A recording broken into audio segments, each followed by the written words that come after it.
Ny sabotsy fafito ambin'ny folo volana febroary 2024 lasa teo dia tsy amkianja maintso le trofi ambohitra manjaka nanao fiampiarabana tratran'ny taona 2024 ny fikambanana fary manano famana action rurale de Madagascar.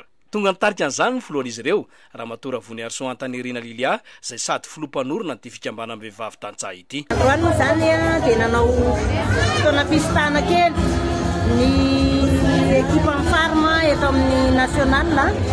Ny antony fionana dia fiarabana tratran'ny taona sy fifampidiniana ny asa zay tokony atao dia niataka kely zay hoe nakatoerana sady miaraka amin'ny fianakaviana mba miala voly kely sady nanatanteraka n'izay fionan'izay dia vita soma tsara ny fifampiarabana tratran'ny taona ary vita soma tsara koa ny fifampidiniana ny asa ho amin'ny taona 2024 dia nanao ny fitsinjaran'asa ireo zany ny atao hoe ekipa amin'ny farma eto amin'ny foibe national zay ny fanampy amin'ny fanatanterahana ny tetikasa rehetra dia makasitraka nareo rehetra tonga nanatrika amin'ny fiona anaraka izy dia mahafinaritra engany mba hisy vokatra sy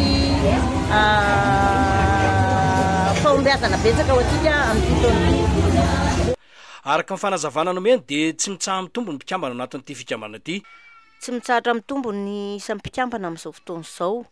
507 zany ny mpikambana aloha hatreto ny efa voasoratra anarana fa misy ireo mpikambana vaovao vao miditra izay andalan'ny fampidirana azy.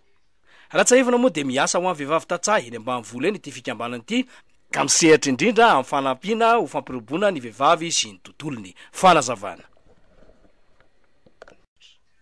Araka ny fiovan'ny toetrandro aloha hatramin'izao zany dia sahirana daholo ny olona dia miezaka izay mamany olan'ireo vehivavy tantsaha tsy voatery hoe eny ambanivohitra foana moa ny vehivavy tantsaha fa eny andrenivohitra misy manao fiompiana, misy manao fambolena andrenivohitra na ataontsika hoe